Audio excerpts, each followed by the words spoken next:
حرب الغواصات قادمة، ومعارك مضيق هرمز على رأس القائمة. 6000 غارة جوية مزقت سماء إيران لتضرب 7000 هدف. الرد الإيراني 60 هجوم بآلاف الصواريخ والمسيرات الانتحارية. إسرائيل في قلب جنوب لبنان، والمارينز استقروا في مياه الخليج، والحرب مستمرة حتى نهاية نيسان. المعركة تتجه نحو الهدف الذهبي، نحو صرخة الاستغاثة الأخيرة والضرب القاضية. الهدف ليس النصر، بل إنهاء قوة الطرف الآخر تماما. هكذا خطط الأمريكيون. بس خلف الدخان مكاتب فاخرة وشركات سلاح لا تشبع. كل يوم تمر في هذه المعركة هو يوم عيد في بورصة السلاح. طلبات بالمليارات، مصانع لا تنام، وأموال بالأرطال. الرئيس ترامب بشكل دوري كل يومين 3 بيصرح في مسؤولين من إيران طالبين منا التفاوض، ولكن نحن لا نعرفهم. قال شو بدهم؟ صفقة لإنهاء الصراع. وكان الرد من طهران: لا نفاوض الشياطين في شهر رمضان. قوية مو هيك جاء؟ تاني شيء، في مجال للتفاوض تحت شرط أساسي، وهو التعهد بعدم تكرار المعركة مهما كانت نتيجة المفاوضات، وبضمانات دولية، يعني شهود روسيا والصين. تعالوا نفوت البيوت من أبوابها. ترامب كان ناوي يزور الصين. بكين قالت ترامب جاي لعنا آخر الشهر. ترامب قال يمكن نأجل الزيارة. الصين قالت سنلعب دور وسيط إذا طلبونا من شان حرب إيران. ترامب اكتشف بذكائه الطبيعي أنه طهران تلمح للتفاوض مع واشنطن، ولكن الدول الداعمة لها لا ترغب بإيقاف المعركة. الحقيقة الخفية أن روسيا والصين مصرين على استمرار المعركة. من ناحية النفط والغاز، روسيا النفط والغاز، والصين تصلها مستحقاتها من نص الخليج ومن جزيرة الخرج، وتعبر مضيق هرمز على عينك يا تاجر. وغير هيك روسيا تضاعفت مبيعاتها، سوقها ماشي ومكتسح، وتبيع 5 ملايين برميل نفط يوميا. سعر البرميل الواحد اليوم $100. يعني روسيا تربح كل يوم نصف مليار دولار كل يوم، غير مبيعات الغاز. معناها إذا استمر ارتفاع الأسعار فسيكون بوتين قد سدد تكاليف حرب أوكرانيا من مبيعات الغاز والنفط في أقل من عام واحد، ورجع الأموال للخزينة. ملامح تطورات المعركة ظهرت باستراتيجيات جديدة. أول شيء التركيز على مضيق هرمز، وثانيا جزيرة الخرج. جار فيك تعمل شاي ولا ما خرج؟ تعالوا نفكر كيف يفكر الباشا ترامب وعساكره. الرئيس الأمريكي يريد أن يسيطر على جزيرة الخرج، قطعة من الصخر مساحتها 20 كيلومتر مربع، كل محيطها موانئ، تصدر إيران منها 90% من حوامل الطاقة. معناها تحتوي على مخازن ومستودعات. وبلغة العساكر هذه الجزيرة هي قنبلة مولوتوف بحجم قرية، وإذا وصلت النار والقنابل إلى مئات الأطنان فيها قد يرى الناس اللهيب من ميناء الأحمدي الكويتي. وهنا إذا وصلت إليها قوات المشاة البحرية الأمريكية فالجزيرة قدام احتمالين: إما أن تحتلها أمريكا وتجعل منها قاعدة متقدمة لمواجهة الجيش الإيراني، وهذا سيضع طهران أمام فرصة قصف القوات البشرية الواصلة للجزيرة. ولكنها لن تفعلها بسهولة، لأنها ستخاطر بتدمير أهم خزانات الوقود والغاز. يعني ستطبق مبدأ علي وعلى أعدائي، أو ستلجأ إيران إلى خيار أفضل، وهو إرسال قوات بأعداد أكبر للاشتباك مع المارينز. معركة رجال وجها لوجه. وهذه المعركة إذا حدثت فستكون فاصلة للمعركة كلها. لاحظوا أن جزيرة الخرج هي بمثابة فخ للطرفين.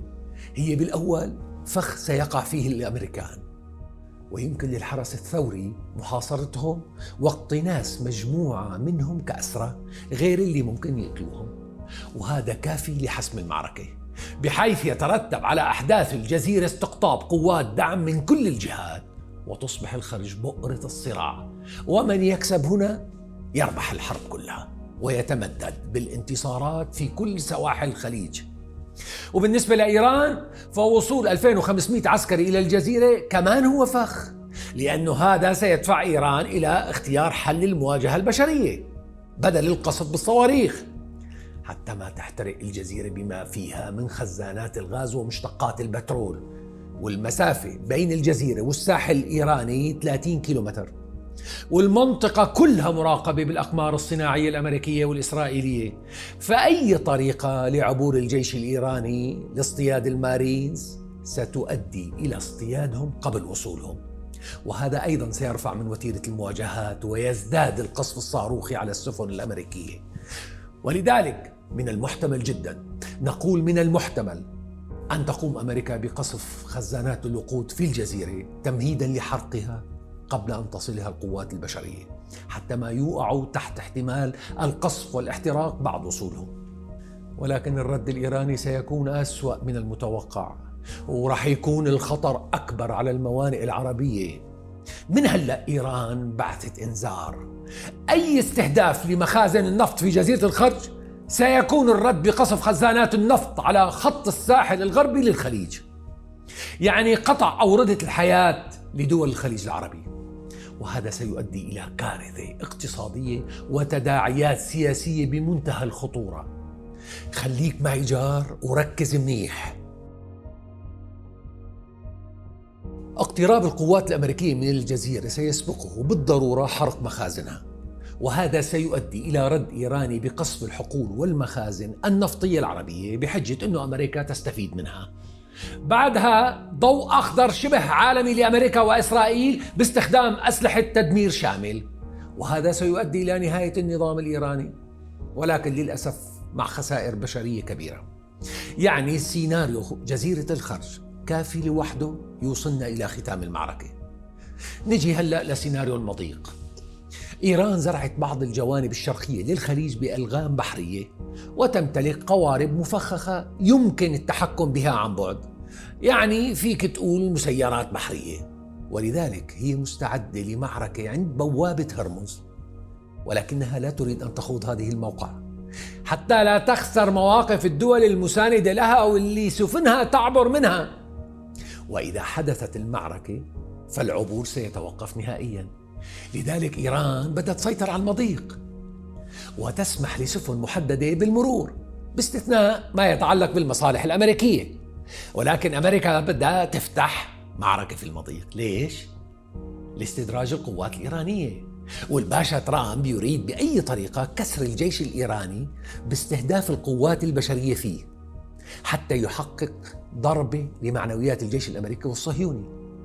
ثانياً بيرفع نسبة الرفض الشعبي في إيران. ثالثاً يتقدم للسيطرة على المضيق، ومن يسيطر على المضيق يسهل عليه إيجاد ختام للمعركة. حدا يسألني شلون يعني؟ يعني لما أمريكا تسيطر على المضيق ستتغير معادلة الحصار، وإيران هي التي ستصبح محاصرة تماماً، وتصبح أمريكا هي صاحبة القرار في عبور السفن، وإيران لن يبقى لها إلا بحر قزوين. وبحر قزوين بحيرة كبيرة، وكل الدول المطلة على قزوين عندها نفط وغاز وليست بحاجة إلى ثروات إيران: روسيا، كازاخستان، أذربيجان، وتركمانستان. عندئذ تبدأ المرحلة الثانية بالتقدم نحو إيران وشد الخناق على الحكومة، وهذا الحصار سيعيد نقمة الشعب ضد النظام الحاكم ويمنع تدفق المساعدات العسكرية من كل الجوانب باستثناء الشمال، يعني من روسيا. الرئيس ترامب وشريكه الصهيو تدميري بيعرفوا أنه عناد إيران وصمودها حتى الوقت الراهن سببه 3 عوامل. بيعجبك جار هيك؟ كله حكي أكاديمي. العامل الأول هو الدعم الروسي الصيني السري والعلني، والعامل الثاني هو الوكلاء بمنطقة أمريكا والحلفاء في المقاومة بمنطقة إيران. وحتى الآن في 3 جبهات، واحدة في العراق والثانية في لبنان والثالثة في اليمن، بانتظار إشارة من طهران. وأول هدف يتم التحريض عليه من قبل عتاة محور إيران هو ميناء ينبع السعودي، بهدف تطويق سلاسل التوريد الخليجية للنفط والغاز ومحاصرة السفن الأجهزة والمواد التموينية وغيرها من المستوردات. ولكن إذا ارتكب الحوثي هذا الخطأ عندها ما عاد في مجال للتبرير ولا للاعتذار. بمجرد ما الحوثي قصف ميناء ينبع فهو يوقع على دعوة رسمية للمملكة العربية السعودية للدخول في الحرب من الباب الواسع. وهذه ورقة خطيرة بيد إيران بأنها يمكن أن تصنع معركة بين دول عربية. تخيلوا أنه اليمن يقصف السعودية كرمال يخفف ضغط عن إيران. مهما كانت الأسباب فالعقل والمروءة ألا نرتكب حماقة ضرب الشقيق العربي في معركة دولية بين أمريكا وإسرائيل من جهة وبين إيران من جهة تانية. بدك تقصف مرفأ إيلات؟ لا تقصر. عندك حاملة الطائرات جيرالد فورد بالبحر الأحمر، أحلى صيدة إذا فيك تغرقها، ورجينا مراجلك لنشوف. وهلأ جاي سفينة USS طرابلس، هيك اسمها، قاذفة وحاملة طائرات صغيرة فيها شي 20 طيارة جاية من اليابان وهي جاهزة من مجاميعه، خزان وقود كبير وطائرات F-35 وصواريخ قريبة وبعيدة، فرقاطة على كيفك، لساتها بشحمها وعم تبرق بالمحيط. رح توصل لأول خليج عمان، إذا فيك توصلها اطرقها قبل ما تتهاوش على الصيدة أنت والإيراني. اقتراب سفينة تريبولي معناها التخطيط لحرب طويلة الأمد مثل ما قال ترامب حرفيا. ولذلك لما أعلنوا أن المعركة ستستمر إلى نهاية نيسان معناها على إيران أن تتحمل القصف والضرب 40 يوم على الأقل، وفي كل يوم يتم استهداف مئات المراكز والمؤسسات. فهل تستطيع الصمود؟ تتساءل مريم رجوي رئيسة المجلس الوطني للمقاومة الإيرانية ضد الدولة الإيرانية الحالية. تعالوا شوفوا معركة الإعلام كيف تدار. الصحافة الإسرائيلية قالت إيران تبدو مهتمة بالتوصل إلى اتفاق وتسعى لتقديم طلب رسمي. طلب رسمي قلت لي شلون يعني طلب رسمي؟ خلال الأيام المقبلة لفتح باب المفاوضات كمحاولة لإنهاء الحرب. وهذا المقترح وصل من خلال عباس عراقجي وزير الخارجية الإيراني. ولكن الرئيس الأمريكي سيتابع المعركة ل6 أسابيع إضافية رغم دعوات إيران بالعودة على طاولة المفاوضات.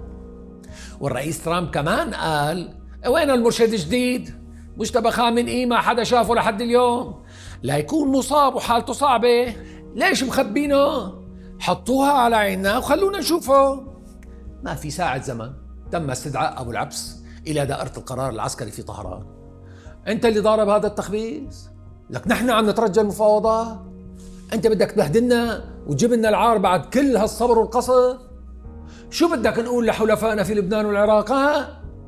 شو راح يقولوا علينا؟ تركناهم بقلب المعركة وجينا نتفاوض؟ اخس عليك.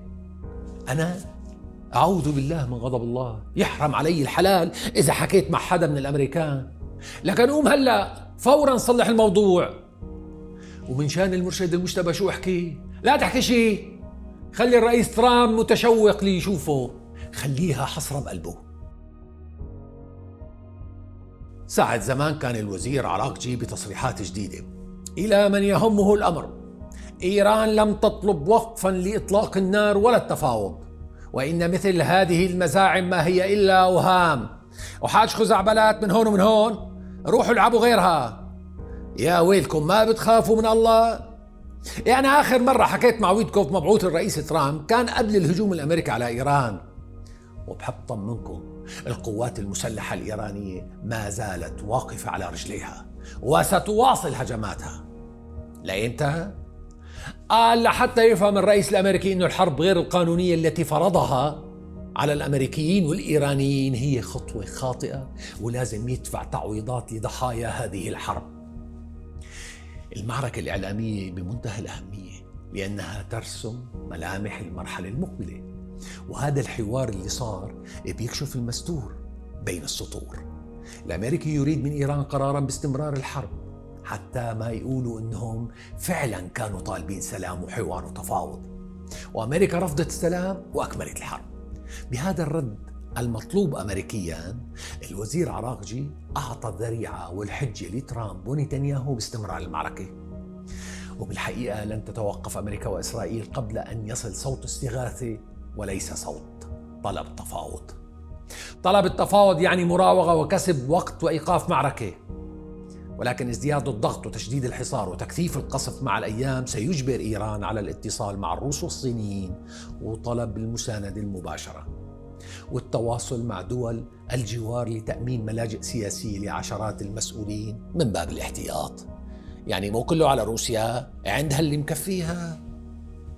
الرئيس ترامب من تصريحاته بلش يرتاح ومرق جملة حساسة وفيها إشارة إلى أن هذا المجتمع الدولي هو عبارة عن خديعة وضلال وليس فيه من العدل ما يساوي قشرة بصلة.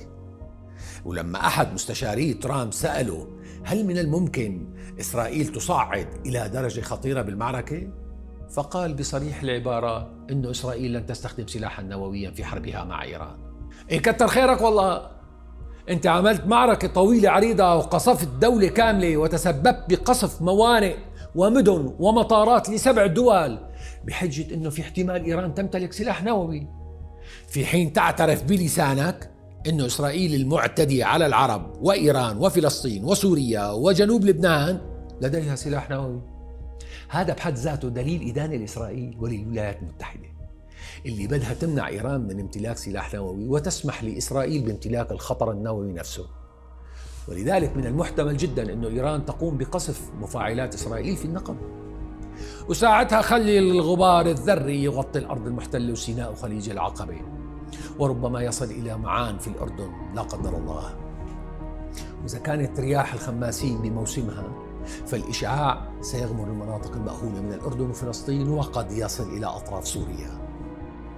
محنة كبيرة في المنطقة لن يسلم منها العرب إلا إذا وقفت الحرب في أيام قليلة قادمة، وعلينا أن نتسلح بالعقل والإيمان دون الانزلاق إلى دائرة الحرب. والمعركة تقترب من لحظة حاسمة فاصلة يأمل فيها الشعب العربي أن يخرج منها سالما وأن ينجو بدوله وحكوماته ومرافئه ومدنه وقراه من موجة النار العارمة. سلام.